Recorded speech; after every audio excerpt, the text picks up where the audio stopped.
Bonjour, c'est la revue de presse de lundi. L'accident récent du vaisseau Virgin Galactic, qui a eu lieu vendredi, a entraîné la mort d'un des pilotes et a grièvement blessé le second. Le crash a été causé par des problèmes liés à la queue pivotante de l'appareil.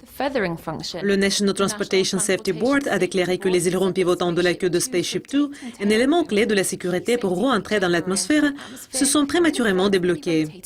L'agence fédérale a terminé son enquête sur ce qui a causé le crash du vaisseau spatial dans le désert de Mojave en Californie lors d'un vol d'essai vendredi.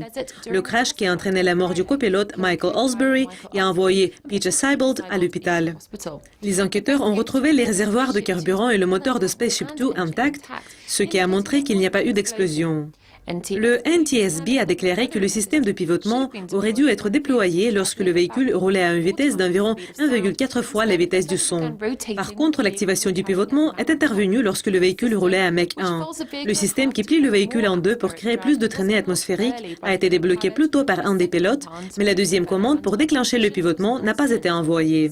Spaceship Two, appartenant à la compagnie Virgin de Richard Branson, effectuait des vols d'essai et n'a pas encore été certifié pour les opérations commerciales lorsque l'accident a eu lieu. Il a indéfiniment retardé le lancement du service pour les touristes. L'accident de vendredi était la deuxième catastrophe en moins d'une semaine subie par une entreprise spatiale privée. Mardi, la fusée Antares, construite et lancée par Orbital Sciences Corp, a explosé après le décollage de l'île Wallops en Virginie, ayant détruit un cargo à destination de l'International Space Station. C'est tout pour le moment. Restez avec Ducoscopy TV pour apprendre plus. Au revoir.